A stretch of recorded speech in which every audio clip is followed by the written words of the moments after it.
Boa tarde, gente. Bom dia, boa noite. Estamos dando sequência a mais uma aula de microbiologia médica e nesta continuação da nossa aula anterior, vamos revisar alguns pequenos conceitos e vamos dar sequência então para a explanação sobre estas questões dos fungos que são importantes e algumas características gerais, antes que a gente acabe entrando então no processo de caracterização significativa, da qual nós vamos discutir sobre as micoses. Né? Nós já havíamos trabalhado na aula anterior alguns pontos e alguns aspectos importantes e vale aqui então nós relacionarmos então esta característica geral sobre os aspectos dos fungos. Relembrando, os fungos eles são eucariontes. Isso significa que eles têm a presença de núcleo, né? Toda a sua parte de seu material genético presente. Obviamente, nós vamos ter todo um processo de composição dessas estruturas do material genético de fungos um pouco diferenciada do que nós vamos visualizar dentro de células animais, né? Uma quantidade de também significativamente menor, dependendo da espécie na qual nós vamos estar avaliando, com uma grande concentração destes, então, materiais genéticos e seus cromossomos distintos, o que vai ter estas variações. Por se tratar de uma célula eucarionte, obviamente nós vamos apresentar uma série de organelas similares ao que nós vamos visualizar dentro de uma célula eucarionte animal quanto a vegetal, dentro, obviamente, das suas especificidades, como nós já estávamos abordando na nossa videoaula anterior, também algumas características que chamam a atenção e que são importantes para que nós consigamos fazer esta relação e esta reestruturação. Primeiro ponto na qual nós vamos poder abordar e trabalhar, gente, tá? Que é uma característica significativa para nós conseguirmos fazer então esta leitura e este conceito fundamental das características dos fungos. O primeiro nós já abordamos, que é a questão do núcleo, a presença de um retículo endoplasmático, um complexo de Golgi, também para o processo então de formação de proteínas e uma otimização para síntese de lipídios, algo na qual nós não vamos encontrar de uma maneira distinta dentro das bactérias, a presença de lisossomos, peroxissomos e outras estruturas muito similares também. Uma outra caracterização importante é a presença das mitocôndrias, que são identificadas de uma maneira distinta. Nós não temos nas mitocôndrias de fungos a presença das cristas, a parte da membrana interna. Se vocês lembrarem, toda a parte importante que nós trabalhamos especificamente com esse conceito dentro das questões das bactérias, nós vamos lembrar então que existe uma caracterização significativa. Na parte especificamente de bactérias, nós vamos ter a parede celular, fazendo a proteção, e nós vamos ter a membrana plasmática, que é responsável então por todo o processo de metabolismo bacteriano. Por que eu estou fazendo essa comparação? Porque a mitocôndria, nós já temos uma série de estudos e artigos científicos que comprovam, na verdade, pela sua similaridade da composição da membrana externa e interna, de serem significativamente muito parecidas com as estruturas de uma bactéria. O que nós temos como um ponto importante de uma variação de uma mitocôndria que especializou dentro de uma célula eucarionte animal, que vai ser diferenciado dentro de uma célula eucarionte fúngica? A célula eucarionte animal apresenta a membrana interna, na qual nós vamos ter um tipo de caracterização de permeabilidade diferenciada, permitindo a entrada de substâncias que possam interagir, então, principalmente com proteínas dispostas na membrana chamadas de ATPase, que serão estas formadoras e fornecedoras de energia de maneira contínua para essas estruturas de células, um reagrupamento dentro das eucariontes animais com a presença de microvilosidades. Então nós temos a membrana interna destas mitocôndrias apresentando estas cristas, que são exatamente estas microvilosidades. O que nós não vamos encontrar dentro destas mitocôndrias de células eucariontes fúngicas, onde nós vamos ter a membrana interna plana e achatada como uma característica que vai servir então para nós conseguirmos fazer esta diferenciação dentro desta apreciação que nós estamos aqui observando entre um grupo e outro. Além disso, alguns outros pontos na qual nós estávamos abordando, que é importante nós relacionarmos e relatarmos, a presença também de uma parede celular. O que nós temos de um ponto diferente, turma, para que a gente consiga identificar esta questão da diferenciação desta minha parede celular? Bom, a parede celular ela vai ser diferente do que nós vamos encontrar numa célula vegetal, pela presença de celulose, dentro da célula vegetal, obviamente. E nós vamos ter aí dois tipos de grupamentos dependendo do grupo na qual nós vamos caracterizar. Lembrando também, a partir disso é importante nós frisarmos esta característica, né? Especificamente, para a qual nós vamos ter um processo importante. Primeiro processo, gente, serão divididos em dois grupos, tá? Unicelulares e pluricelulares, como uma grande diferenciação e uma caracterização um pouco diferenciada entre estes dois grupos. Obviamente, quando nós trabalhamos com a questão das bactérias, que era o grupo na qual nós estávamos trabalhando até agora, nós temos uma caracterização de serem somente unicelulares. Mesmo que se tenha a formação nas suas características de colônias, estes grupos não são formadores então de tecidos e não formam estruturas mais complexas. Mesmo com colônias, é cada uma bactéria por si. Tá? O máximo que vai ter são essas características de coron sense, onde há uma comunicação entre estes grupos de bactérias que vão tentar interagir da melhor maneira associado entre elas. Já dentro dos fungos, nós vamos ter um processo de uma maior complexidade, porém vão ser diferenciados de células eucariontes animais e vegetais porque não são formadoras de chamados tecidos verdadeiros, né? Onde eu vou ter uma especialização, tecidos que são nutricionais, tecidos que são revestimento, tecidos que são de sinalização, tecidos que fazem o processo de movimentação, né? Principalmente entre células eucariontes animais, o que nós não vamos conseguir visualizar dentro desse grupo.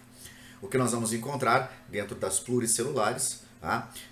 Podendo ser caracterizadas assim entre chamados células vegetativas e células reprodutivas.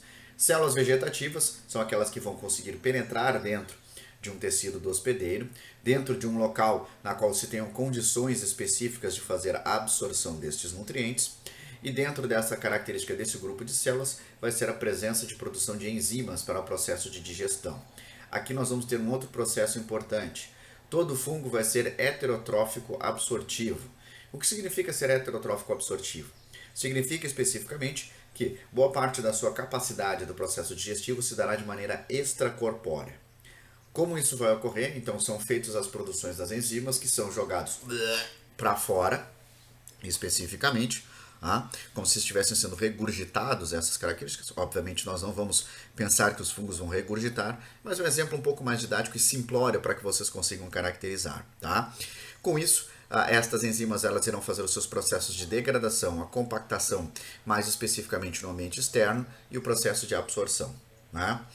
Como nós estávamos falando antes da questão da parede celular, separando entre esses dois grupos, dentro dos grupos unicelulares especificamente, onde nós vamos ter caracterizados como as leveduras, o principal grupo dos fungos unicelulares, tá?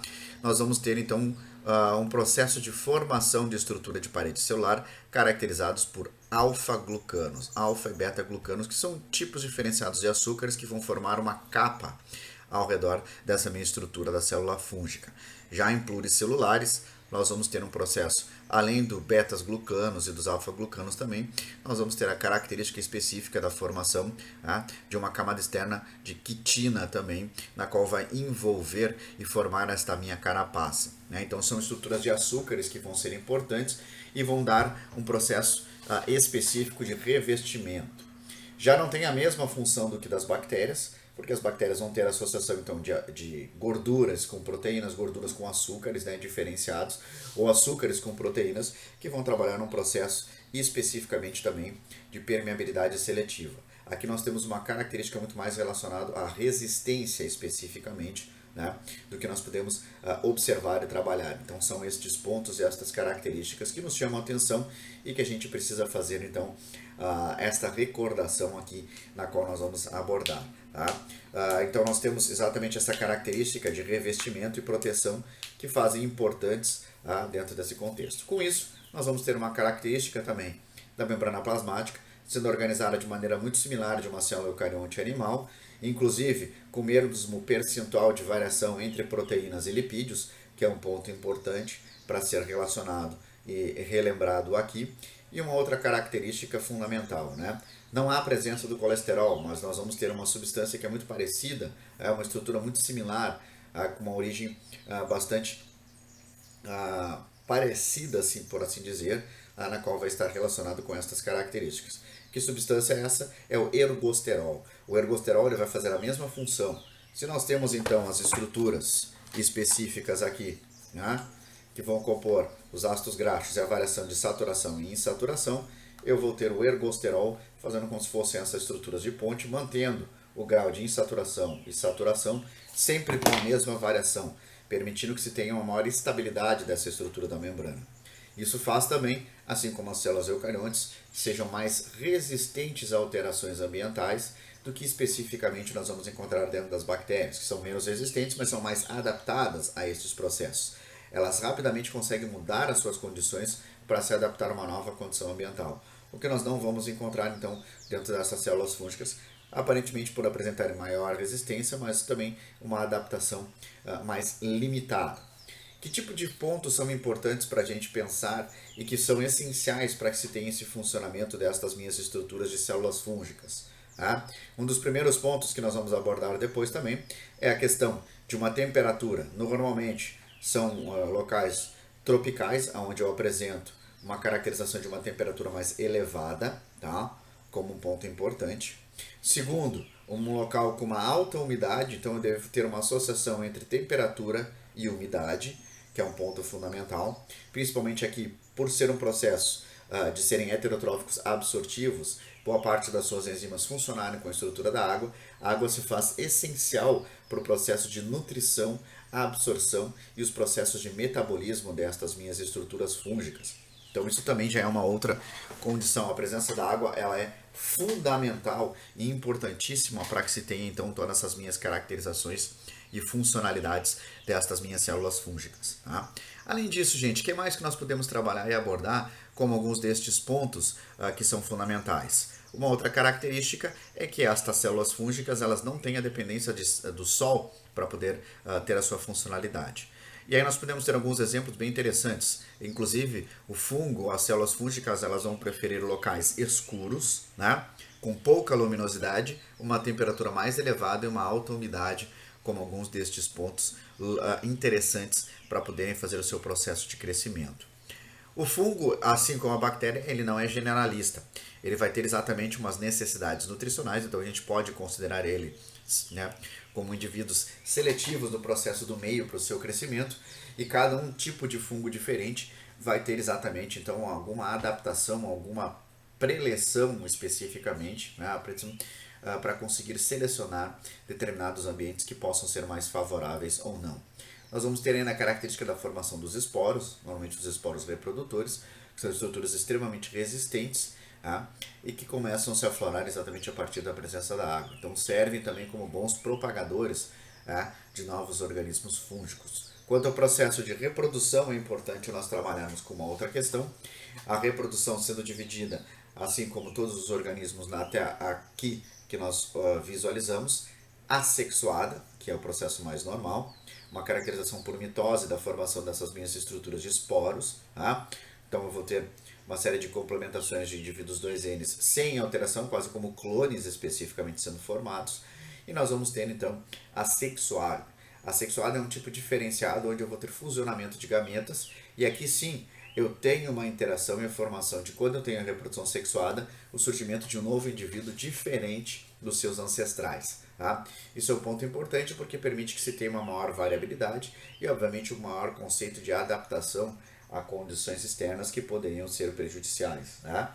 Então ele tem uma boa resistência, tem baixa adaptabilidade, mas as gerações futuras, recebendo estes pontos, este material genético, tá, que foi sendo preservado ao longo do tempo, pode servir então para que a gente consiga fazer essa identificação de uma maneira mais distinta e importante também, tá, gente? Então isso também vai ser algumas dessas características na qual nós estávamos abordando dentro deste nosso conceito básico dos fungos. Como eu falei para vocês, todo o processo de nutrição será absortivo, tá? Então serão enzimas que serão liberadas, e aqui é um bom exemplo para que vocês consigam recordar. Tem um funcionamento muito parecido com as bactérias gram-positivas, com a questão, né, das exotoxinas. Aqui nós vamos ter as exoenzimas que serão liberadas e que irão fazer esse processo de degradação no ambiente externo e depois favorecer então esse processo de absorção. O que são absorvidos? Obviamente matéria orgânica, então como carboidratos, lipídios e proteínas, que possam ser degradados e servindo então como matéria-prima para processos anabólicos e o seu desenvolvimento de uma maneira mais significativa. Tá? Então isso já tem algum desses conceitos. Tá? Tem uma grande variedade dos seus produtos metabólicos, Ou seja, as questões das reações metabólicas vão ter uma variação significativa, exatamente dependendo das suas necessidades nutricionais, as sobras metabólicas são diferenciadas. Uma das características do metabolismo dos fungos aqui, que é importante, ele vai ser diferente do que nós vamos visualizar no processo específico, como vimos nas bactérias. Também podem ser organizados como aeróbicos e anaeróbicos. Né? Especificamente, dentro do conceito dos anaeróbicos, nós vamos ter um processo fermentativo diferenciado. A fermentação ocorre de uma maneira completa, então nós vamos ter sobras alcoólicas sendo visualizadas basicamente nessas estruturas da questão da fermentação, o que é diferente do que nós observamos nas bactérias, na qual eu vou ter uma fermentação ácida, sempre formando ácido acético, ácido lático, como um desses processos. E aqui nós vamos ter a formação de álcoois superiores, na qual são vistos também pelo processo metabólico um pouco mais complexo e também por estas rotas metabólicas um pouco mais diferenciadas, na qual são importantes que a gente consiga fazer esta nossa relação, gente. Então, com isso nós também temos algumas outras condições bem importantes, né? Então, como eu falei para vocês, a necessidade de água é um ponto fundamental devido à sua característica de nutrição absortiva, que se faz essa necessidade então da água para poder então fazer todo o processo de transporte daquilo que vai sendo absorvido, né, e do que vai sendo digerido de maneira extracorpórea, como uma característica bem importante e interessante também, gente. Né? Temperaturas de crescimento, nós temos uma variação. Aqui nós já temos uma distinção. Dentro dos grupos dos fungos, nós não vamos encontrar então grupos de psicrófilos ou psicotrófilos, né? Como nós temos nas bactérias. Não tem fungos que consigam ter o seu processo de crescimento com temperaturas muito baixas. Nós vamos ter então uma temperatura característica em torno de 25 a 30 graus, sendo considerada a ideal. Tá? No máximo, então, 10 graus como um processo para que se tenha o crescimento a graus.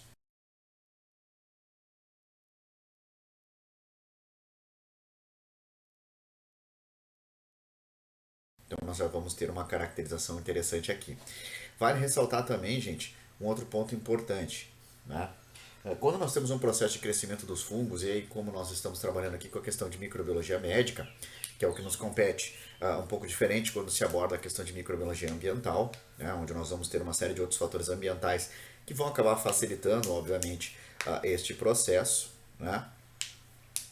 E nós vamos ter algumas características aqui um pouco importantes relacionados então a estas condições ambientais na qual nós estamos vendo. Né? Então essa variação ela se faz necessária. Dentro desses grupos, a grande maioria deles, grande maioria não existe, professor Paulo, por favor, então a maioria deles então vai se trabalhar dentro deste range específico, na qual nós vamos ter então a temperatura com algumas variações. Né?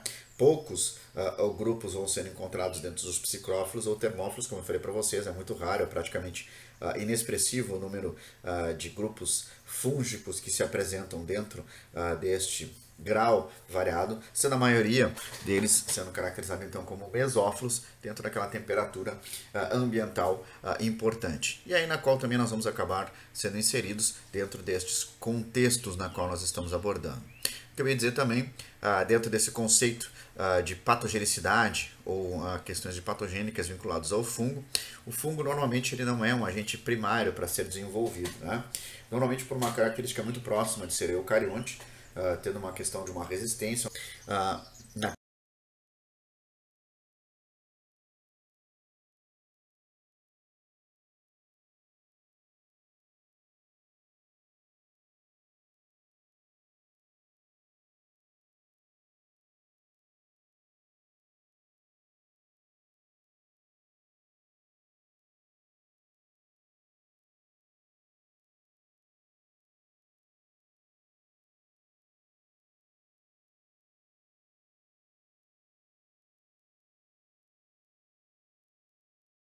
qual são necessários. Além de uma microbiota competitiva, entra as questões biológicas, na qual também vão ter essa diferenciação, principalmente com alterações ambientais dentro de um hospedeiro, por exemplo, que possam até dificultar o crescimento. Que tipo de alterações nós podemos caracterizar como fisiológicas? Por exemplo, a presença de bactérias como Staphylococcus, Streptococcus pyogenes, que são comumente encontrados dentro da nossa microbiota da pele, normalmente vão produzir esses metabólicos secundários, né, com processos de acidificação, alterações de osmolaridade também, pelas concentrações salinas que são vinculadas, né? Isso é um outro fator também relacionado, que vão acabar então fazendo com que você tenha um processo de diminuição, uma inibição do crescimento desses agentes fúngicos. Então isso também são alguns outros destes fatores importantes. Nós temos uma grande característica de que boa parte de indivíduos que acabam por vir desenvolver infecções fúngicas normalmente estão vinculados com indivíduos imunocomprometidos, né? Quando se tem, obviamente, infecções mais graves, sistêmicas, né, ou mais profundas, não como a gente trabalha com questões de infecções superficiais ou cutâneas também, que podem acabar ocorrendo de uma maneira mais comumente dentro deste padrão das patologias. Então, dentro dessa descrição, é importante nós termos esta ideia, inclusive dentro de processos de micoses superficiais e cutâneas. Uma das características interessantes é que nós vamos trabalhar com a questão de má higiene, né? Locais com alta umidade, reutilização de roupas e uma série de algumas características que possam facilitar, né, ou permitir com que estes fungos venham a ter um crescimento ali. Até a própria qualidade ou cuidado com a pele vai interferir. Uma maior oleosidade pode permitir, sendo uma fonte rica nutricional para dentro desses grupos, né? Principalmente grupos de micoses superficiais, onde nós vamos ter as ceratofitoses, que são específicas para fazer esse processo de degradação de ácidos graxos, tá? Dentro das nossas glândulas sebáceas, na qual vão estar localizadas, né? Então, como ponto importante. Outro ponto que eu falei para vocês, na condição do crescimento que vai acabar regulando, é exatamente a osmolaridade. Tá? O pH ele vai ter uma caracterização das concentrações salinas, isso também vai acabar interferindo nestas condições, e o pH também, quando uma variação entre 4 e 7, né? Então trabalhando sempre, a maioria dele, com pH muito mais próximo à neutralidade. Nós vamos ter dois grupos específicos, né, que vão atuar dentro do grau mais ácido, que são grupos de micoses sistêmicas comuns, encontradas aqui dentro da nossa região do sul do Brasil, principalmente o Paracoccidioides brasiliense, né, e a coquidiomicose também, como um desses pontos importantes, na qual nós vamos ter uma acidificação muito mais acentuada, que são das características que vão favorecer o processo do crescimento destes fungos no habitat, antes de se terem um processo de caracterização de infecção de pacientes imunocomprometidos, que normalmente são os que são acometidos por infecções sistêmicas, na qual nós vamos estar, então, observando e trabalhando dentro desse nosso padrão aqui de estudo, tá? Como eu falei para vocês, serão divididos entre dois grupos significativos. Nós vamos ter os aeróbios, que são aqueles que se utilizam do oxigênio como fonte de energia, e os anaeróbicos facultativos, ou principalmente também nós vamos ter os anaeróbicos obrigatórios aqui, onde nós vamos ter os fermentadores, né? Vão estar relacionados então com a presença de cerveja, vinho, pão, queijo, que são alguns destes grupos comuns, né? Já dentro dos aeróbios nós podemos dar o exemplo, como o Saccharomyces cerevisiae, que na verdade é um anaeróbico facultativo. Então ele pode fazer tanto o processo de fermentação com a utilização de componentes que não são oxigênio, então fermentação alcoólica, é o que nós vamos ver, por exemplo, na cerveja, nos vinhos, né, etc. E também no processo importante, até na própria fabricação de pães, onde ele também é utilizado, na qual, a partir do processo de respiração aeróbica, o processo de formar a massa e deixar a massa mais consistente e ter o crescimento mais macia ou aerada, está no processo de liberação de CO2 a partir do processo da caracterização da respiração aeróbica. Então nós temos esse bom exemplo para qual nós podemos fazer esta abordagem. Tá? Então, dentro deles nós vamos ter como um grupo específico, a maioria dos fungos vão realizar então respiração aeróbica. Tá? Nós temos aqueles grupos que têm um processo de respiração anaeróbica facultativa, contando com respiração, como eu falei para vocês, o Saccharomyces cerevisiae, tanto se utilizando de oxigênio quanto o processo fermentador sem a presença do oxigênio, né? E os anaeróbicos obrigatórios, alguns outros grupos restritos também, na qual nós vamos conseguir observar. Falei para vocês, nós vamos ter uma característica interessante, não há necessidade da condição da luz para que se tenha então o seu processo, o seu crescimento, a sua propagação. Isso não se faz necessário se fazer esta avaliação, como esta uma das grandes características na qual nós vamos visualizar aqui. Boa parte deles até inclusive vai ter uma preferência para o processo de localidades ou locais escuros, na qual estejam relacionados então com esta ação. Então isso também já é uma outra característica e um ponto importante, né? O que vai estar relacionado aqui, na verdade, como eu falei para vocês, é a alta temperatura e também a presença de água, né? A umidade, que vão ser alguns destes fatores que são fundamentais e importantes para que vocês consigam lembrar e retomar então estas características. Então eu peço para vocês que principalmente se detenham nestes focos para conseguir entender estas caracterizações gerais dos fungos e que a partir exatamente destes fatores é que a gente vai conseguir fazer algumas observações, né?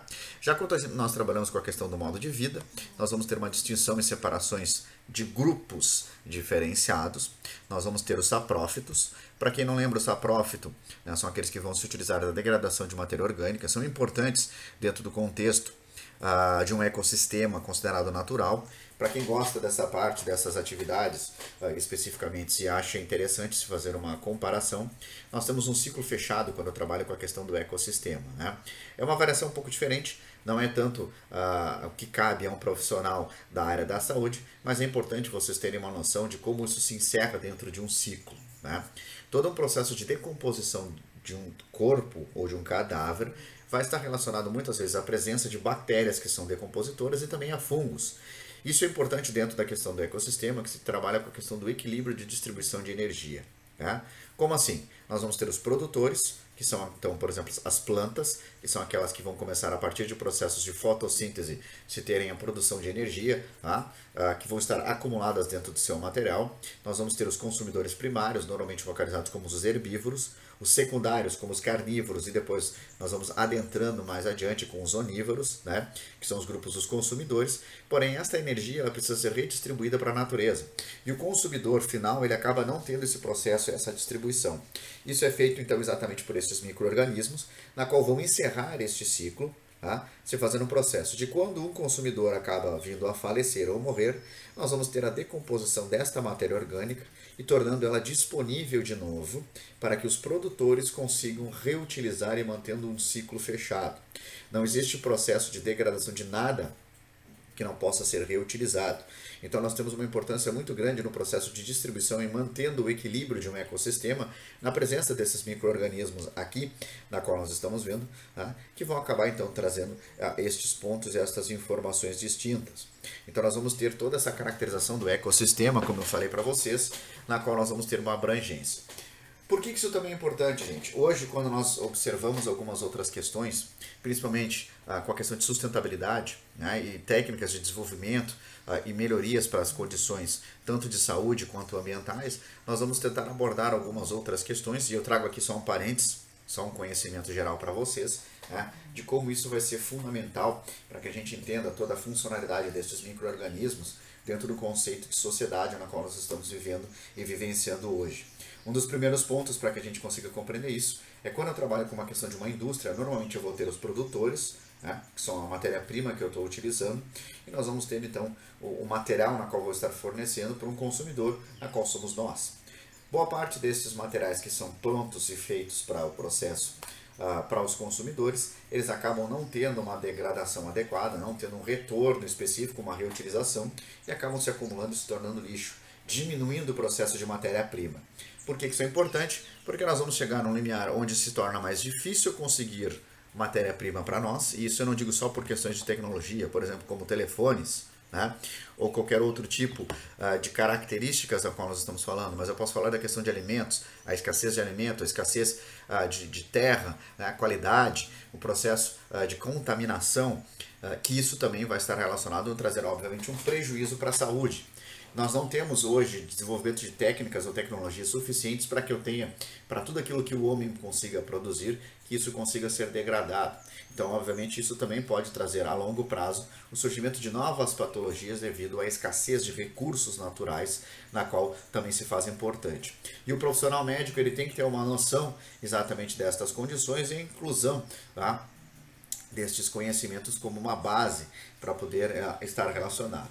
Também vamos poder trabalhar com alguns outros pontos distintos e algumas outras curiosidades, de alguns casos mais raros, onde existem também a contaminação de fungos saprófitos em pessoas consideradas sadias. Isso pode acontecer por um contato inadequado com cadáveres ou manuseio, determinados tipos de ferimentos ou abertura de machucados que possam facilitar.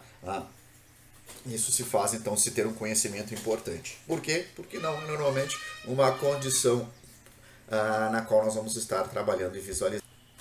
Os parasitas já são o segundo grupo, que é o que também nos importa, nos compete aqui, porque faz exatamente então parte desses grupos patogênicos, na qual podem interferir, né, e serem responsáveis pelo desenvolvimento de uma série de doenças, normalmente chamadas então, quando se tem a caracterização por infecção por fungos, chamados de micoses, né? Então nós vamos ter também abordado dentro desse aspecto. Depois desta parte introdutória da disciplina, nós vamos abordar então uma série de micoses, né? Começando das mais simples, como a questão das micoses superficiais, e depois então abordando especificamente então as mais complexas, na qual nós vamos então estar trabalhando, que é as questões então das micoses, né, subcutâneas e sistêmicas também, que são alguns destes pontos na qual vão nos competir dentro desta última parte da microbiologia. Existe também alguns outros grupos importantes dentro desse processo do ecossistema, muito mais voltado para a questão da microbiologia ambiental, da importância que nós vamos ter para algumas questões, por exemplo, como microbiologia de alimentos, alguns desses fatores que são fundamentais. Por que também é importante?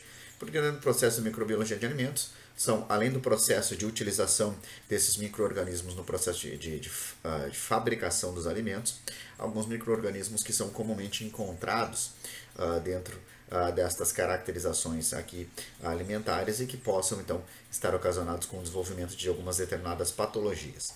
Entre os grupos mais comuns que nós vamos ter dentro dessas organizações, né, entre os parasitas principalmente aqui, nós vamos ter uma série de fungos localizados que comumente se encontram aqui e que possam estar relacionados a esses tipos de infecção, principalmente com as chamadas micotoxinas, né, onde nós vamos ter encontrado na papoula e uma série de outros tipos específicos, principalmente naqueles que são cereais, onde é mais comum se ter esse processo de desenvolvimento de fungos, a remoção mais dificultada e que normalmente a ingestão possam estar relacionados com alguns casos de alucinógenos, né, e alguns outros fatores pela presença dessas micotoxinas que são extremamente severos e são extremamente importantes que a gente tenha uma noção e um cuidado quando se trabalha então com esta abordagem e estas características. Nós vamos ter os simbiontes. Simbiontes, normalmente nós vamos trabalhar com a questão das micorrizas, né?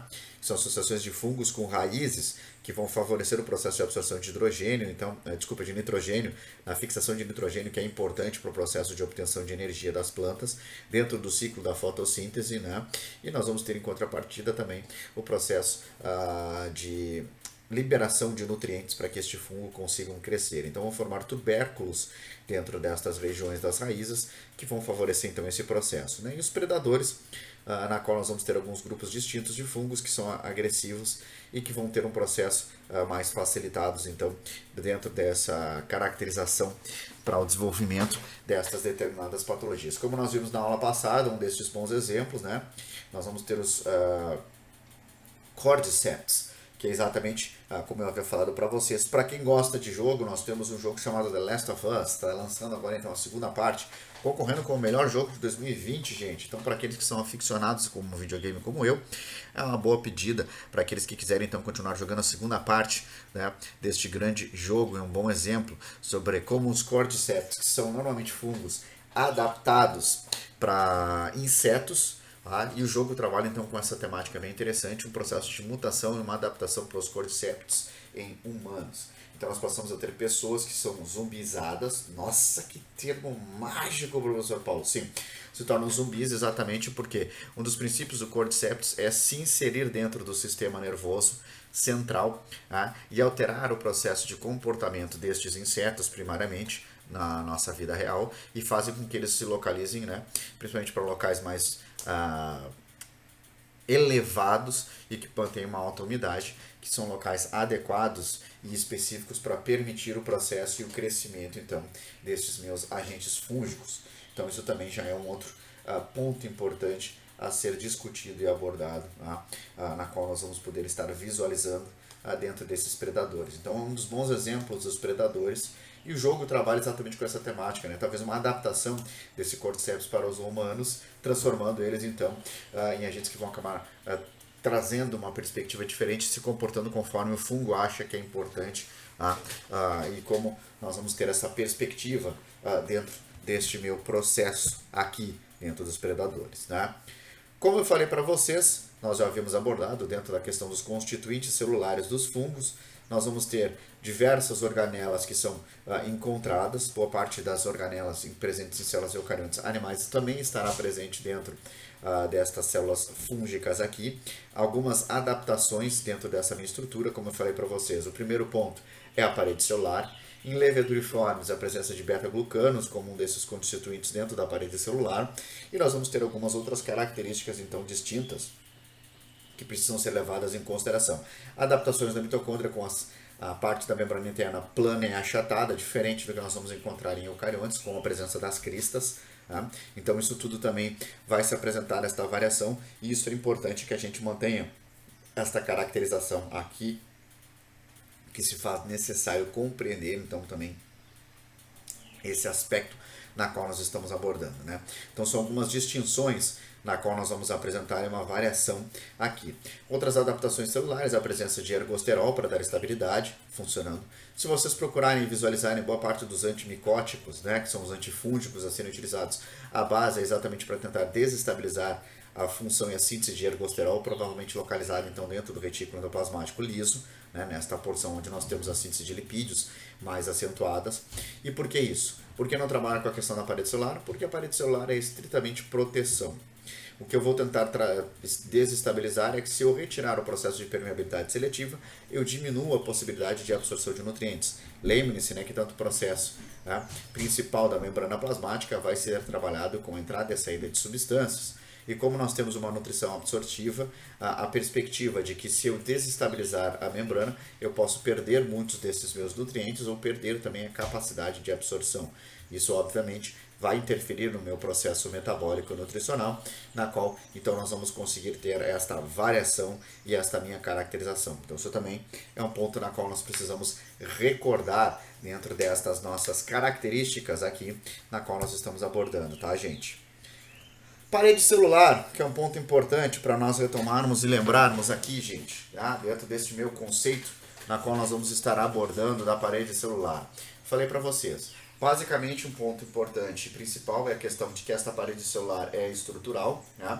Vai ser constituída então por glucanos. O que são glucanos? São grupos de açúcares diferenciados, uma função muito parecida que nós vamos encontrar da celulose, tá? E vão estar arranjados especificamente. Então, os beta-glucanos vão ser encontrados especificamente como uma associação única dentro de leveduras. Leveduras são células unicelulares, vão ter o seu processo de reprodução por brotamento, tá? Ou também conhecido como cissiparidade, sendo também muitas vezes confundidas com algumas características como hifas, mas isso também nós vamos abordar dentro da aula prática para que vocês consigam visualizar. E dentro daqueles que são mais complexos, os pluricelulares, os filamentosos, assim chamados. Os filamentosos vão ser um grupo daqueles na qual vão ter a presença do surgimento das hifas, né? Ou seja, são grupos de células associadas que lembram muito a questão de serem parecidos com raízes, e a partir desse processo nós vamos ter o surgimento dos filamentos, né? Nós vamos ter o vegetativo e a parte dos filamentos, então, reprodutivos. Essas estruturas filamentosas vão receber o nome de hifas. Um conjunto de hifas é chamado de micélio, tá? Então isso também é uma outra informação na qual nós vamos conseguir observar. Esta parte da estrutura filamentosa, tanto na parte vegetativa quanto na parte reprodutiva, nós vamos ter um ponto importante, que é a organização, além dos beta-glucanos, da formação também por quitina, né?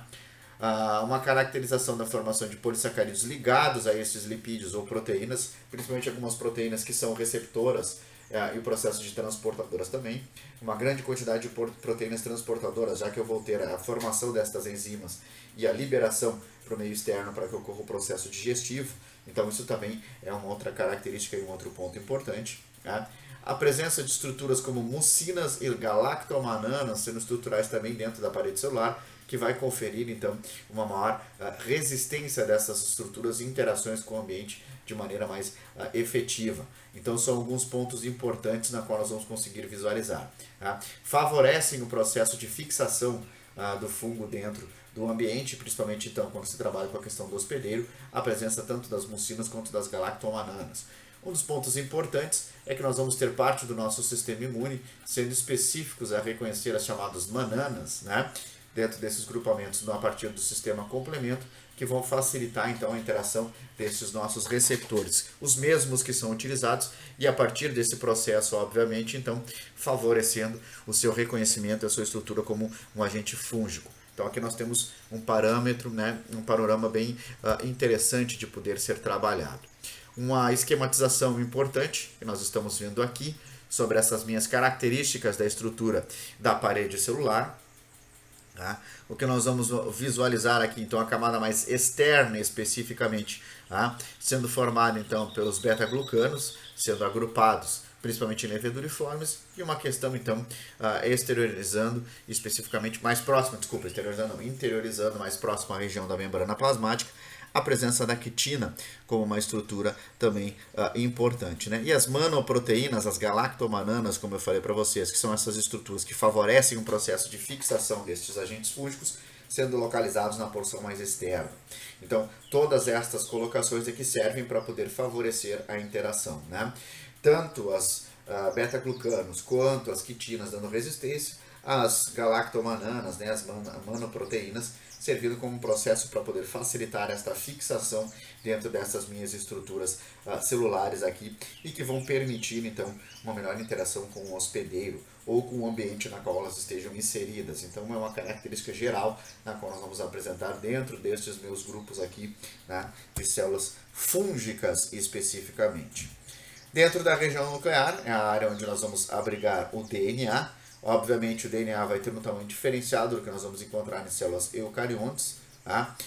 Vai estar envolvido numa série de processos importantes, principalmente na formação de mRNA, na qual vai servir, então, juntamente, posteriormente, isso como um sinal específico para o processo de transcrição e tradução, né, da formação de proteínas e a readequação dos seus funcionamentos dessas minhas estruturas celulares. Então, a partir disso, nós vamos também ter exatamente com uma maior exatidão estas características aqui na qual nós estamos conseguindo visualizar. Tá? A parede celular, dentro das mais complexas, as estruturas pluricelulares, é exatamente que a partir dela que nós temos o processo de extensão e proliferação, formando as organizações das hifas, né? Sempre com crescimento apical. Isso significa o quê? O crescimento dela, se nós pegássemos o meu telefone celular aqui, especificamente como para dar uma ideia, é sempre na porção superior. O fungo ele sempre vai se desenvolver a partir da porção superior, a apical. É a partir daqui, onde nós vamos ter a região basal, a parte mais superior, então apical, é onde eu vou começar a apresentar o meu processo e o meu crescimento específico e distinto, tá, das minhas organizações, das minhas células fúngicas, na qual nós estamos aqui observando e visualizando. Uma das características importantes que nós temos, então, da questão da parede celular, essa questão da proteção, né? Alguns pontos importantes relacionados, então, a isso. Além da proteção, o processo de reconhecimento sexual. Como assim, professor, reconhecimento sexual? Boa parte da interação, né, e que hoje já se tem um conhecimento específico, sabe que parte dos processos de produções de hormônios sexuais produzidos ficam armazenados, por assim dizer, dentro da parte da parede celular, tá? E se fazem então por a liberação, e nós vamos ter os chamados mecanismos básicos que eu posso dizer, como podemos caracterizar de chave e fechadura. Tá? Como seriam isso? Nós vamos ter uma parte masculina, obviamente, e uma parte feminina. E o processo se dá exatamente por interação dessas estruturas de parede celular que permitam um encaixe e a troca destas informações genéticas, né, quando se tem o crescimento.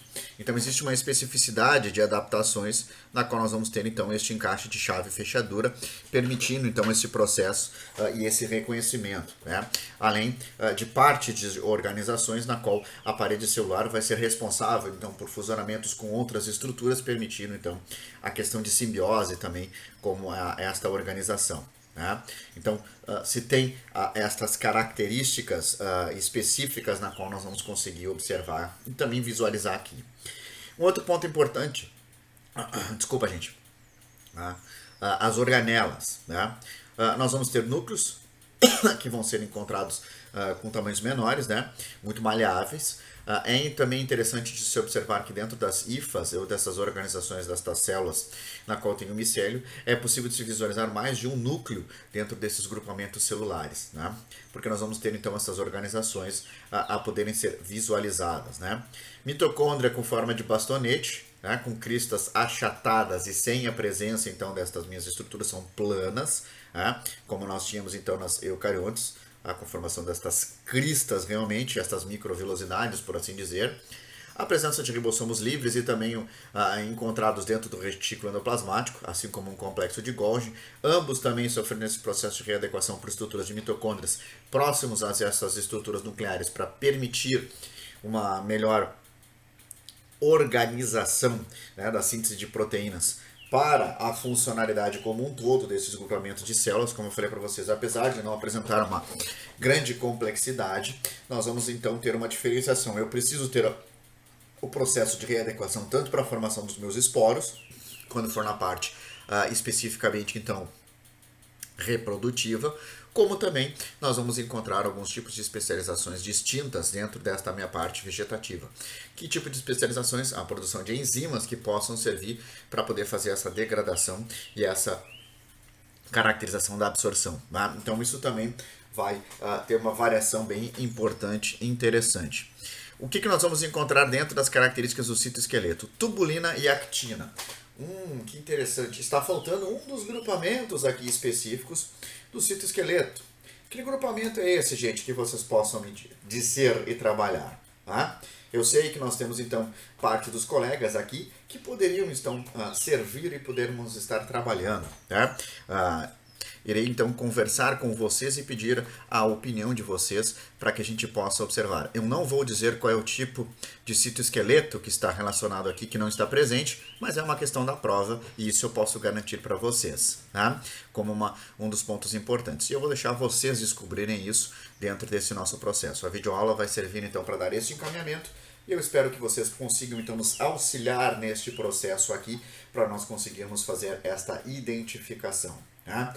Então, espero então que no chat vocês tenham essa participação e que a gente consiga efetivamente então visualizar estas características distintas aqui. Né? Também vamos conseguir encontrar a presença de vacúolos, que é um ponto importante, uma caracterização interessante para o transporte. Tá? Nós não vamos ter a entrada destas substâncias à la louca, a Michael Phelps, se fazendo processos natatórios de 100 metros rasos entre uma substância e outra. Eu já falei para vocês, como nós temos a presença de tubulina, nós vamos ter a presença destes microtúbulos. Então nós vamos ter grupamentos de proteínas específicas, né, similares como a cinesina e a adenina, que fazem então esse processo, essa movimentação. Tudo isso é feito a partir de vacúolos que vão ser formados a partir da invaginação da membrana plasmática e a absorção então desses complementos e dessas minhas estruturas aqui na qual vão estar sendo absorvidas. Isso também vai ser um outro ponto importante para que a gente consiga fazer essa nossa distinção. Tá? Quando eu trabalho com a questão da morfologia, pessoal, como um ponto importante para nós darmos aqui um prosseguimento e a continuidade do que nós vamos estar observando. Nós vamos ter 3 grupos distintos, especificamente. Tá? Nós vamos ter as leveduras, não preciso mais caracterizar o que são as leveduras, né? Todos vocês já sabem especificamente que as leveduras são dentro destes grupos formados por células fúngicas únicas unicelulares, organizadas então por processos de brotamento, e um bom exemplo é o Saccharomyces cerevisiae como uma levedura. Então todo o seu processo, basicamente, a maioria deles apresenta reprodução assexuada, diferente do que nós vamos encontrar nos filamentosos, né, lá em cima, à direita especificamente. Não, professor, é a esquerda. Não, é a direita. Não, é a esquerda. Não importa. O que nós vamos ter onde está caracterizados os filamentosos, aonde nós vamos então ter um grau de complexidade um pouco maior. A união desses filamentos é chamado, né, desses complexos, os filamentos são as hifas, e a união destas hifas nós vamos formar os micélios, sendo organizados em 2 grupos. Nós não temos a formação de tecidos verdadeiros, como nós já estávamos comentando e relembrando aqui. Nós vamos ter a parte das hifas reprodutivas, ou micélio reprodutivo, ou o vegetativo. Tem a mesma função? São a mesma coisa? Não, são grupos distintos. A parte externa, que é exatamente aquilo que nós vamos visualizar quando nós temos algum determinado tipo de alimento fungado, o que eu estou observando é uma pequena parte de todo o micélio distribuído ali. Tá? Então o que nós estamos vendo são algumas porções de esporos que estão dispostas e fazem parte destas adaptações do micélio reprodutivo. Toda a parte do micélio vegetativo que nós não enxergamos e que nós podemos ter uma ideia equivocada e errônea de que ele está somente naquela parte, na verdade ele já está distribuído por toda o interior daquela localidade de um alimento ou de uma superfície ou dentro de uma característica ambiental, na qual nós vamos conseguir observar. Né? Então isso é muito comum de visualizar alimentos orgânicos, principalmente aqueles que têm uma maior facilidade de degradação, como maçã, morango, frutas cítricas também, onde é possível se visualizar esta estrutura caracterizada. Nós vamos ter um terceiro grupo chamado então de fungos dimórficos. O que são os fungos dimórficos? Fungos dimórficos vão ser caracterizados especificamente por uma característica bem simples. Eles são tanto leveduras quanto filamentosos. Normalmente, os grupos dos fungos dimórficos eles são agrupados dentro de uma estrutura na qual nós vamos também trabalhar, que são as micoses sistêmicas. E dentro desta parte das micoses sistêmicas aqui, uma das grandes características que nós temos é que em um ambiente, num local, na terra, num alimento, no solo especificamente, nós vamos encontrar eles em uma temperatura de 25 a 30 graus mais ou menos, sendo encontrado como filamentosos. Então eles vão ter uma característica de crescimento por estruturas de hifas. Quando eles entram em contato com o hospedeiro, normalmente alguma pessoa imunocomprometida, o que nós vamos visualizar é uma formação leveduriforme. Então, com temperaturas acima de 36 graus e meio, 37 graus, que é a nossa temperatura corpórea normal, com condições ótimas, estes fungos sistêmicos eles vão ter a característica de se tornarem leveduriformes e no ambiente eles vão ser, então, como nós estamos vendo lá adiante, sendo filamentosos. É isso que vai dar a característica de distinção. São alguns grupos de fungos na qual nós podemos trabalhar. São os Coccidioides imitis, Paracoccidioides brasiliense, Histoplasma encapsulatum, como alguns destes exemplos, que fazem parte desta relação destes fungos específicos aqui. Conceitualizando cada um destes aspectos e destes grupos na qual nós estamos abordando. Como eu falei para vocês, leveduras são unicelulares, normalmente com características que são importantes e o que vai fazer com que a gente consiga identificar o tipo de fungo especificamente. Vão ser então as características macro e microscópicas. Dentro do processo da formação de características macroscópicas, nós vamos trabalhar com uma ideia de formarem colônias pastosas ou cremosas, que são chamados de glabra. Para quem não sabe, posso até utilizar o termo, por exemplo, de pele glabra. O que é a pele glabra? É a pele especificamente, vamos aqui, professor Paulo, pele especificamente, por exemplo, do meu braço, onde eu não encontro a formação de estruturas ou pelos. Então eu tenho a parte do braço, onde eu tenho a pele que não tem formação de pelos. Isso aqui é uma pele glabra, na qual nós vamos poder observar e trabalhar. Isso é um ponto importante porque dentro dessa característica são estruturas na qual nós vamos ter uma similaridade que vai ser observada. Uma estrutura bem interessante, característica, que é o chamado de glabra, pela característica e similaridade com a pele, por exemplo, e a textura. Muito se lembrando, então, um mousse caracterizado na qual nós vamos ter. Que tipo de exemplos nós vamos observar? Se eu botar um Saccharomyces cerevisiae, que é uma levedura, ele vai ficar assim. A Candida albicans, um fungo característico da microbiota vaginal de mulheres também, muito comum pelas condições ambientais da microbiota, vai apresentar por ser leveduriforme. Nós vamos ter mais um outro chamado de Rotorrula também, importante, na qual também vai se ter essa característica, na qual nós vamos conseguir visualizar.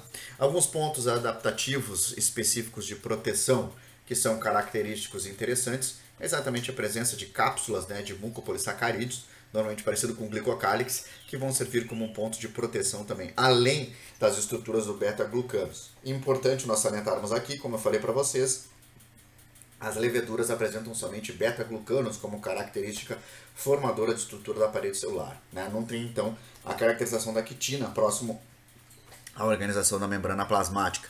O que nós vamos visualizar, então, são somente esses beta-glucanos como um ponto importante e componente destas minhas estruturas aqui, dessas organizações celulares. Os filamentosos, gente, o que nós vamos poder esperar e encontrar dentro dessas minhas organizações filamentosas? As filamentosas nós vamos ter estruturas multicelulares, então este conjunto destes filamentos vai receber o nome de hifa. Estas hifas elas vão ser agrupadas de dois pontos importantes. Isso vai ser fundamental depois, gente, para que vocês consigam fazer a caracterização e a distinção. Porque nós vamos ter alguns pontos importantes dentro desses fungos, e principalmente alguns fungos superficiais, com algumas características bem peculiares, né, quanto ao seu processo de identificação. Nós vamos ter, por exemplo, sendo caracterizado, alguns fungos que vão ter a capacidade de, no momento em que eles estão localizados, por exemplo, na palma da mão ou na planta do pé, formação de manchas enegrecidas uniformes, né, que podem também, em alguns outros casos mais raros, estar dispersas por outras partes do corpo, como uma micose superficial. Essas manchas enegrecidas são caracterizadas especificamente, né, porque esse tipo de fungo filamentoso ele é capaz de produzir melanina. Né? Nós vamos agrupar então entre dois grupos distintos: fungos que são produtores de melanina e fungos que não são produtores de melanina. Um bom outro exemplo, nós já trabalhamos em aula prática especificamente com esses pontos, não dentro da disciplina especificamente de microbiologia, isso nós vamos abordar de novo, né? Nós vamos ter uma aula específica somente com fungos, mas para aqueles que recordarem as aulas de biologia celular, nós fizemos um processo de coloração de fungos também, se utilizando de lactofenol azul para poder observar as estruturas de organismos pluricelulares e unicelulares eucariontes em comparação com bactérias, né, para fazer um processo de comparação do tamanho da célula, um grau de complexidade que é importante e também interessante. Por que eu estou trabalhando com isso? Nós vamos ter alguns grupos que vão ser distintos dentro dessa organização das células, como eu estava falando, e que vão ser agrupados como, especificamente, produtores de hifas septadas, ou então chamadas de cenocíticas, na qual são hifas que lembram muito raízes uniformes, sem a presença destes septos ou marcações, como vocês podem visualizar aqui, as hifas septadas, né? Ou as cenocíticas aqui, na qual nós vamos poder caracterizar. E um segundo grupo, aqueles que vão produzir melanina e aqueles que não vão produzir melanina. Um bom exemplo, nós vamos ter então, e eu deixo a cargo de vocês também fazendo essa pesquisa que vocês possam trazer para mim, nesta quarta-feira então na nossa aula, especificamente, é o fungo que foi responsável, né, por matar o pesquisador ou o grande descobridor da tumba do nosso grande rei faraó, professor Tutankhamon, né? Que durante muito tempo se imaginou que na verdade este grande pesquisador inglês tenha morrido a partir da maldição de Tutankhamon, enquanto na verdade foi um pequeno fungo, né, chamado de Demácio. O nome do fungo não é Demácio, mas ele é Demácio porque a característica de ser Demácio são aqueles fungos que vão produzir melanina, tá? Que fungo é esse? Não sei. Aspergillus niger. Vocês vão ter que descobrir e me trazer então exatamente na próxima aula, na qual nós vamos estar aqui abordando também, tá? Dentro dessa parte das características genéticas. Na próxima aula não. Nesta mesma aula vocês vão assistir o vídeo e vocês já vão me trazer então esta história mágica sobre a maldição de Tutankhamon. E nós vamos utilizar um pouco de história e conhecimento de microbiologia para termos um bom e velho diálogo de boteco. Continuando, gente, né? Então nós vamos ter dois grupos, os fungos demáceos, que são aqueles que são produtores de melanina, e nós vamos ter os fungos que vão ter hifas chamadas de hialinas. O que são as hifas hialinas? Vocês vão lembrar então das aulas de histologia, formando a parte da matriz extracelular hialina, que é exatamente uma matriz amorfa, né? Sem coloração, mas com uma certa densidade. Nós não vamos abordar e termos a mesma característica, o hialina, exatamente porque não tem coloração nenhuma dentro das suas estruturas, tá? Então é esta a diferenciação na qual nós vamos poder observar. Quando nós trabalharmos com as questões, então, isso são microscópicas as questões que nós estamos abordando. Ainda é importante, dentro dessas questões microscópicas, alguns outros fatores aqui que nos fazem trabalhar ou visualizar com isso. Que outros fatores?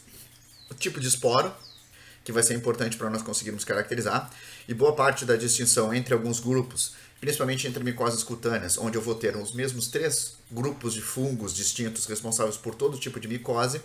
O que vai fazer diferenciar é as características macroscópicas. O que são as características macroscópicas, professor? No momento que eu ponho no meio de cultura, o tempo que ele vai demorar para crescer, se é lento, se é rápido, isso já me dá uma ideia. E segundo, como é que vai ser a forma da colônia, né? Algodonosa. O que seria uma colônia algodonosa? Parece realmente uma grande quantidade de algodão ali, com as estruturas principalmente reprodutivas com uma grande densidade, né? Uma grande concentração. Então a parte do micélio ele é maior e uma grande concentração de esporos, que lembra muito então essa característica de ser algodonosa, né? Aveludada, onde o micélio reprodutivo é mais baixo, lembra então aquele tipo de carne mursa ou veludo, é comum de ser visualizado em alguns tipos de calças também. para trabalhar com uma ideia mais fashion também, que é importante para que vocês recordem disso, né? Pulvurulenta, arenosa. Então são alguns aspectos na qual nós vamos visualizar, que isso também vai servir para que a gente consiga ter esta nossa caracterização e a nossa identificação. E dentro da parte microscópica se vão apresentar que tipos de estruturas, né? Se são conídeos, se são esporângios, e tudo isso nós vamos começar relacionado. Se tem maior quantidade de macroconídeos, microconídeos, quantos septos são encontrados, né? Se são microseptos, macroseptos, etc, etc. E tudo isso também é um ponto importante. Todas estas caracterizações num processo de diagnóstico clínico é o que vai servir para nós conseguirmos distinguir uma espécie da outra. Então, também são algumas características fundamentais e importantes aqui para que a gente tenha, então, todo este nosso reconhecimento e esta nossa caracterização, tá? Como eu falei para vocês, aqui nós vamos ter, então, a formação dos micélios sendo separado, como na parte de baixo. E aí vocês podem observar, tomando boa parte desta caracterização, né, da estrutura na qual ele se encontra, e uma pequena parte, que é aquilo que nós realmente vamos visualizar, que é a parte reprodutiva. Tá? Então aqui, por exemplo, na bergamota, a gente acha que só tem a metade da bergamota sendo caracterizada por esse processo de contaminação por fungo, enquanto na verdade boa parte de toda a fruta já foi tomada. Tá? Então não adianta nós fazermos esta retirada. Isso é um bom exemplo.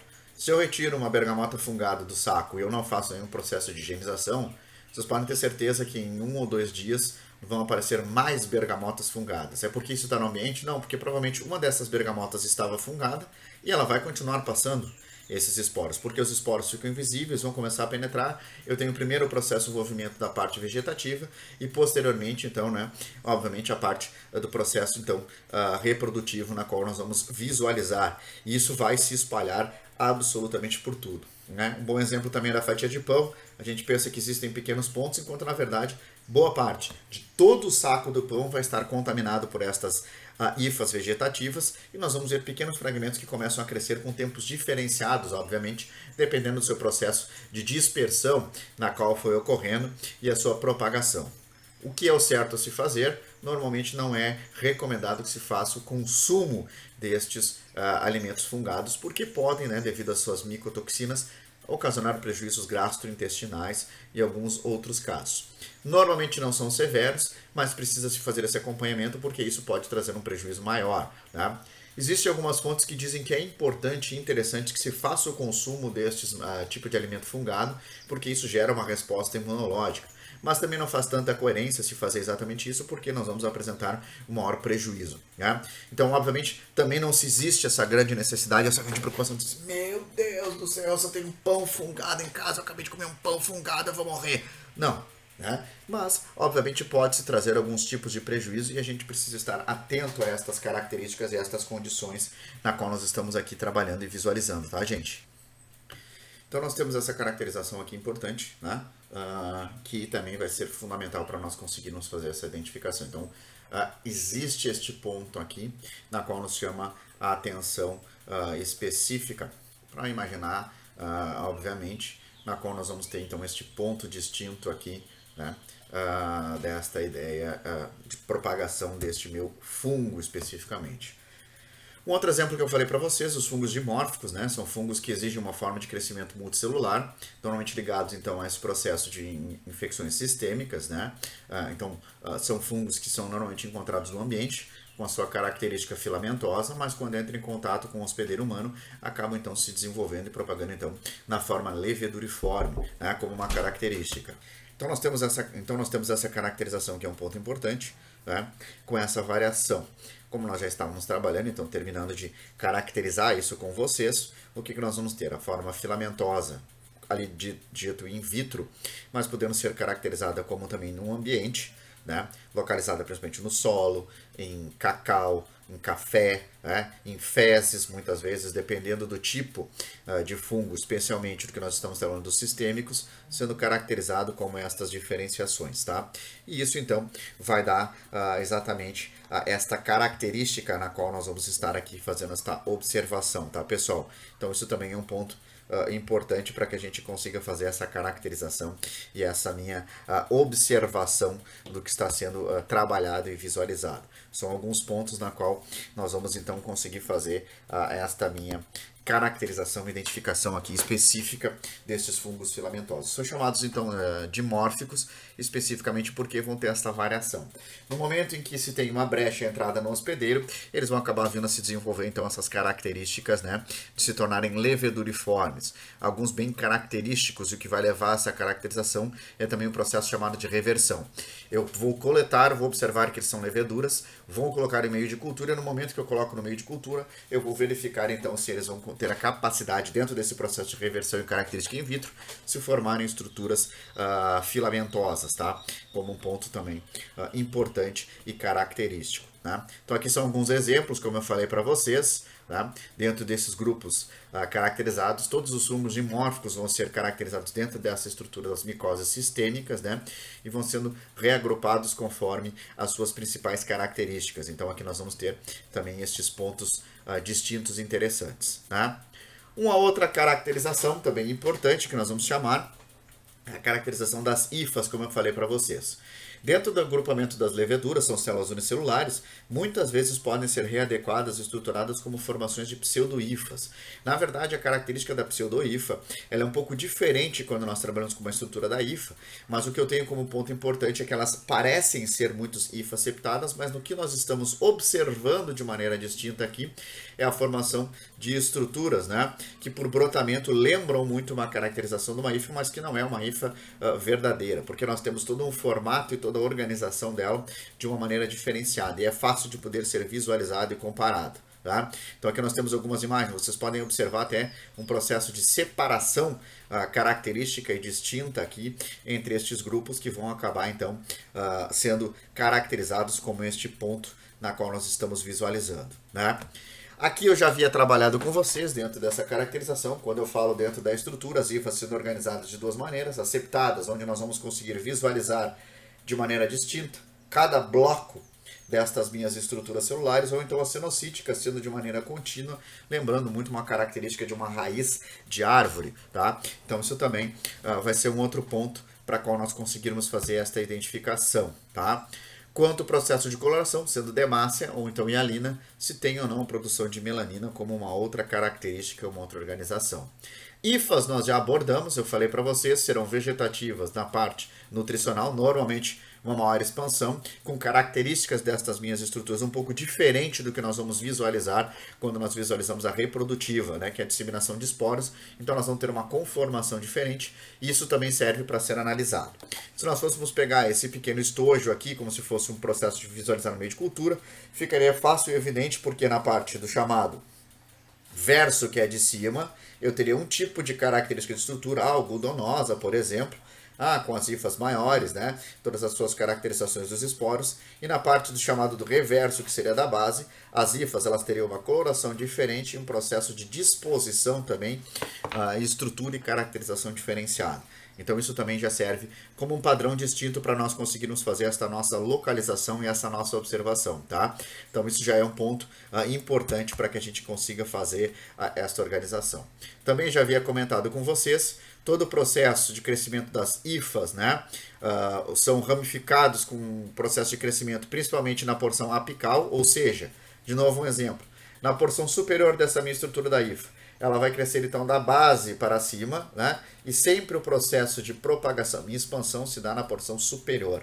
Então, a partir dali é que eu vou ter o meu processo, a minha característica de crescimento específico, na qual nós vamos conseguir visualizar e abordar. Né? As leveduras não apresentam micélio, tá? Então são caracterizados por um processo de duplicação, principalmente por reprodução assexuada, tá? Então por brotamento, o surgimento de novas estruturas a partir destas características aqui, né? E na qual nós vamos conseguir então visualizar, e como eu já havia dito para vocês. No processo de reprodução nós temos um ponto importante.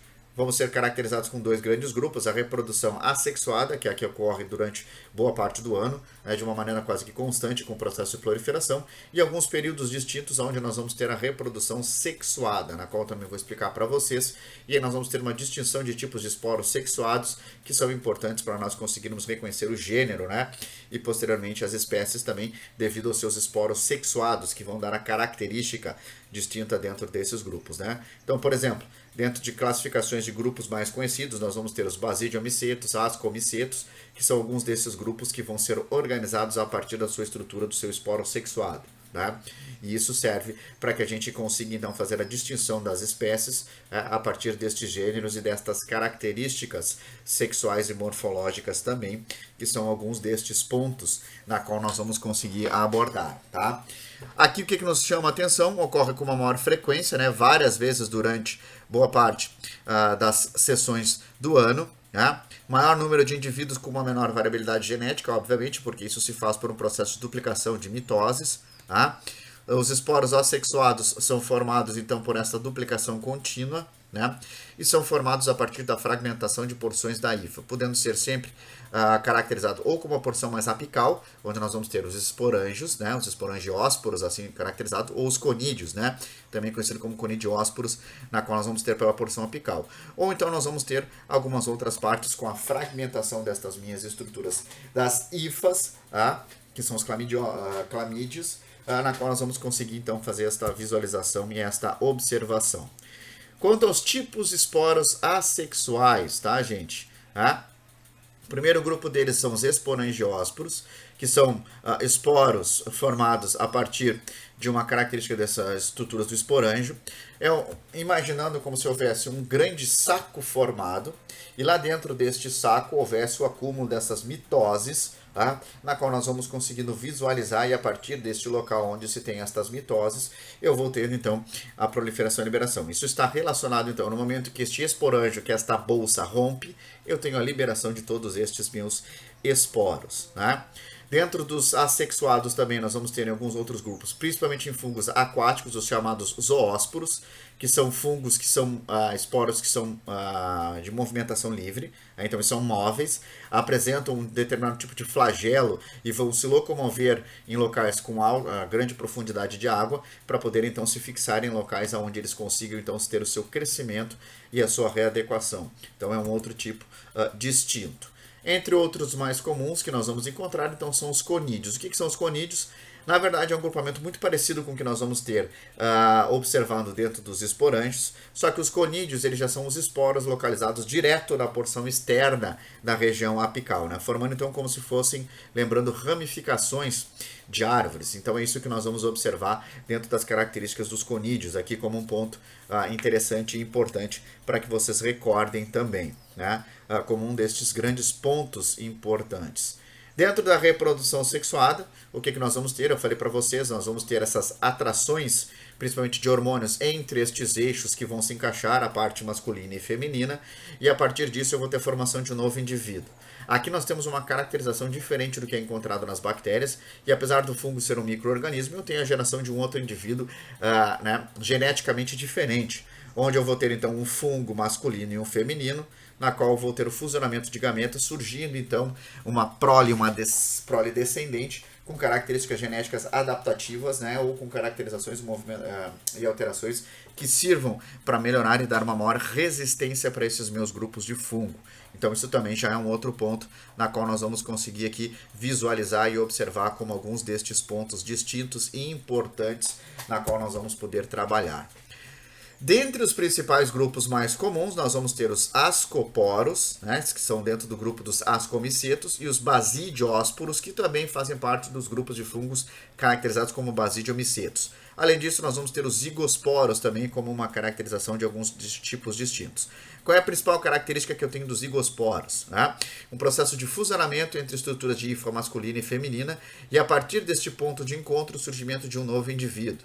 Já os ascoporos, na qual nós vamos encontrar aqui, são o próprio termo asco vem do espanhol, que significa saco, né?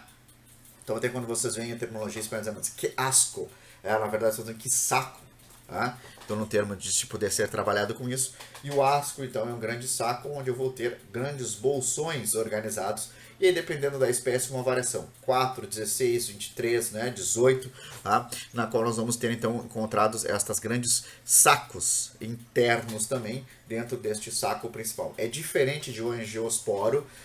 Por quê? Porque no angiosporo, o que eu vou apresentar? Eu vou apresentar um saco com todos os meus esporos livremente soltos ali. Teve esse comprimento desse anjo, esporanjo, desculpa, não é angiossporo, do esporanjo, tá? Nós vamos ter a liberação dos esporangiósporos. Aqui no asco eu vou ter este saco maior e fragmentos, então, localizados dentro de pequenos sacos menores distribuídos ali, na qual nós vamos estar visualizando. Os basidiósporos são assim chamados porque eles lembram muito uma estrutura de uma arma medieval, que é chamada de clava, tá? Que era aquela então bola cheia de espinhos. Tá? E o processo de reprodução aqui é muito parecido com a clava na qual nós estamos vendo. Vocês podem ver pela figura ali bem na ponta, que lembra então aquele onde tinha uma grande toco de madeira que segurava e esta bola de metal com espinhos que eram utilizados para destruir e esmagar a cabeça dos oponentes, né? Então, a ideia dos basídios é exatamente uma terminologia utilizada parecido com essa arma medieval, a clava, na qual nós vamos estar aqui observando e visualizando, tá, gente? Como um ponto importante e característico na qual nós vamos conseguir fazer as suas organizações e características. Dentro do processo da reprodução sexuada, nós vamos falar agora dos tipos de esporos específicos que possam ser encontrados e mais comumente do que nós vamos visualizar aqui, tá? Entre um dos primeiros grupos, nós vamos ter os blastoconídeos. Os blastoconídeos são muito comuns de serem encontrados em pseudohifas. Com isso, então, nós já temos uma ideia específica de que a formação de blastoconídeos é normalmente utilizada para a definição de esporos visualizados em leveduras. O que são os blastoconídeos? É o processo de formação por brotamento na qual nós vamos conseguir visualizar. Por isso que eu falei para vocês, é mais comumente visualizado dentro de organizações leveduriformes na qual nós vamos ter, né? Então aqui nós temos uma grande quantidade de blastoconídeos sendo visualizados, na qual nós vamos ter um conglomerado que muitas vezes lembra uma hifa, enquanto na verdade são esses processos de duplicação. O segundo, como eu falei para vocês, os esporangiósporos, localizados dentro desse meu esporângio, esta grande bolsa, onde eu vou ter o armazenamento de grandes quantidades, né, desses meus esporos no interior, como nós estamos visualizando. Um terceiro grupo de reprodução assexuada, os conídeos, né? Então, eu tenho todos os meus esporos localizados então na região mais apical, livremente dispostos sem a presença de um saco de armazenamento.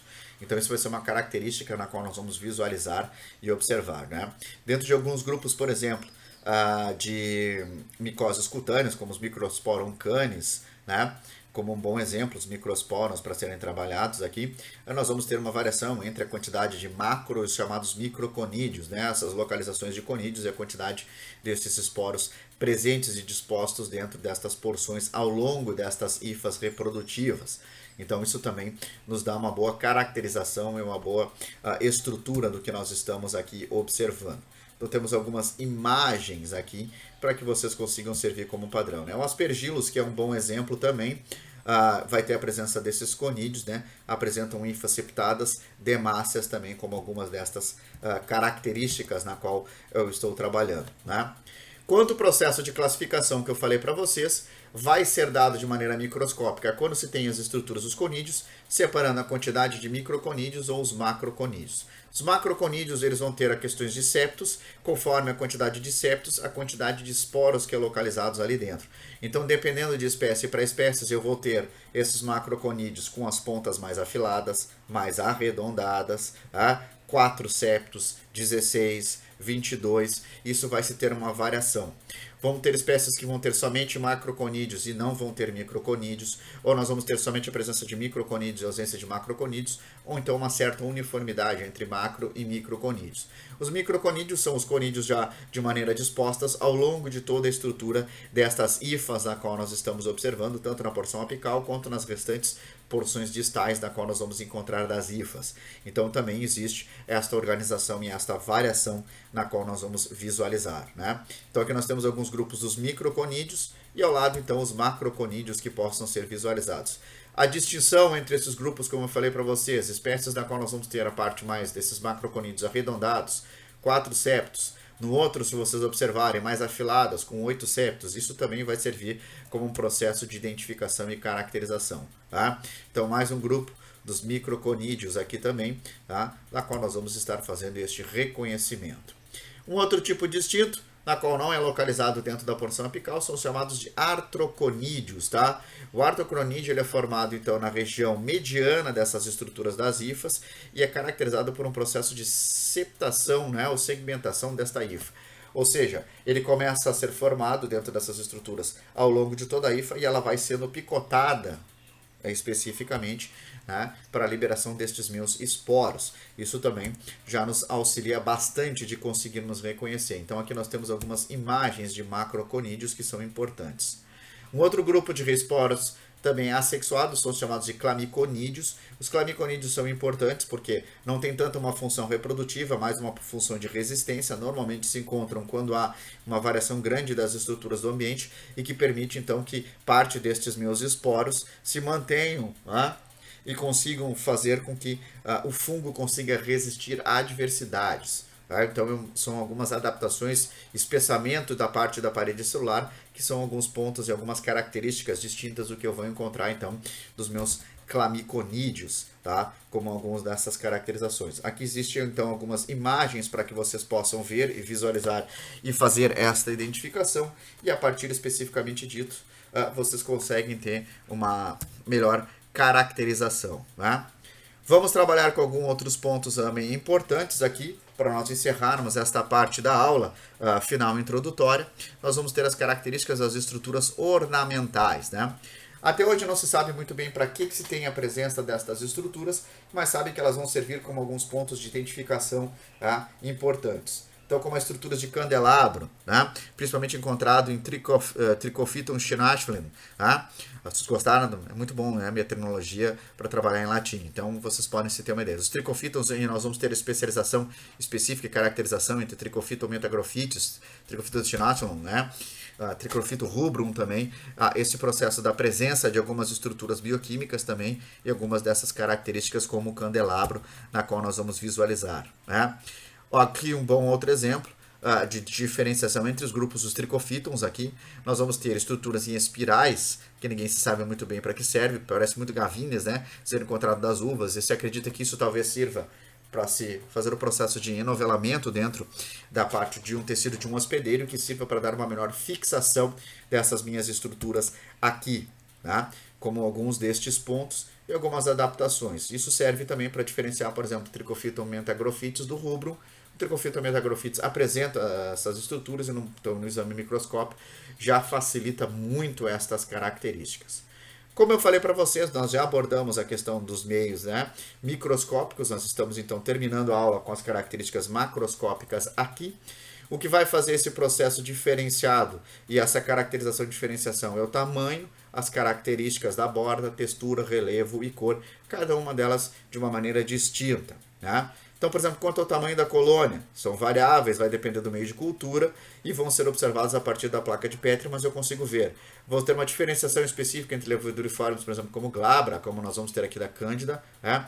Ou então ali do Aspergillus niger especificamente, na qual nós vamos poder visualizar uma colônia que vai ocupar praticamente o meio de cultura inteiro, diferenciado de uma cândida albicans, que vai ter uma dispersão um pouco menor. Essas colorações também vão ser importantes, porque isso serve, né, para poder ser observado a extensão e o processo de caracterização. Quanto à borda, o desenho da periferia, nós vamos ter projeções que são bem delimitadas até irregulares. Também vão ser observadas diferenças de coloração que vão servir para que eu tenha essa identificação, né? Quanto à textura, nós já trabalhamos e abordamos. A algodonosa, com o micélio reprodutivo mais alto, uma grande quantidade de esporos, como nós estamos conseguindo ver. Aveludado, os micélios reprodutivos mais baixos, uma concentração mais próxima à região, principalmente das hifas vegetativas, com uma menor quantidade de esporos também, com uma característica muito mais de tecido diferente da algodonosa. Furfácea, que lembra muito farinha, né? Então uma dispersão muito parecida com a arenosa, mas os processos a serem visualizados, eles têm os grânulos que são observados são menores. Esse é um bom exemplo de pensar em furfácea, são principalmente aqueles fungos que aparecem atrás do armário, gente, tá? Que tu passa a mão e fica com aquela grande quantidade, tá, de fungos ou esporos dispersos ali, ou então naqueles que já pegaram uma bergamota fungada, que sabem na casca que fica, né, parecendo uma farinha esverdeada, como um bom exemplo de furfáceas na qual nós estamos observando. A aeruginosa são grânulos um pouco maior, né, então lembro muito a questão da areia. Penuginosa tem esse nome porque lembra muito penas de pássaros, né? Esse é o processo de propagação no meio de cultura. Lembra essa característica e a glabra muito a questão da pele lisa, né? Então, formação dessas mais, digamos assim, não é o termo mais correto, mas mais gelatinosa, como um bom exemplo, né? Para essa parte da glabra, como nós estamos observando aqui. Quanto ao relevo, nós vamos ter estruturas que lembram muito circunvulações, que são os cerebriformes, como nós podemos visualizar aqui, né? Lembro muito então também miojo como uma característica distinta dentro dessas cerebriformes. As rugosas, que mantêm uma característica distinta, tá? De bordas mais rugosas em direção à região central também, com relevo especificamente irregular durante toda a sua porção. É diferente da apiculada, que lembra um cume, né? Ou um pequeno monte, tá? E também vai ser caracterizado diferente da crateriforme, onde eu vou ter então um aumento nas bordas periféricas e uma diminuição conforme elas vão se direcionando ao centro, tá? Que vão lembrando então crateras na qual nós vamos estar observando. Quanto às características de coloração, eu já falei para vocês, isso é um outro ponto que vai diferenciar na característica, né, dos tipos de esporos quanto ao processo vegetativo, na qual nós vamos conseguir visualizar então estes outros processos, estas outras características, tá, gente? Então, aqui eu encerro a nossa videoaula da segunda parte de introdução a fungos. Eu acho que tenha ficado bem elucidativa, eu trouxe alguns exemplos bem importantes para vocês, algumas características que devem ser trabalhadas e que nós vamos continuar dando seguimento a essa discussão, então, no nosso ambiente virtual, na qual nós vamos conseguir fazer este trabalho de maneira mais excepcional. Agradeço a atenção de vocês. Peço então para que todos continuem a visualização dos vídeos, isso é importante, tá? Para que a gente continue alcançando boa parte dos alunos e que vocês consigam então sempre ter disponibilizados isso e que consigam então a partir destas videoaulas manter ou pelo menos tentar manter a qualidade mais próxima do que nós temos então do ensino presencial. Gente, muito obrigado a todos, vamos dar continuidade a estas nossas discussões. Um forte abraço, fiquem com Deus e cuidem-se, tá? Tenham um bom resto de semana e vamos nos mantendo em contato sempre. Muito obrigado, gente, e até a próxima videoaula.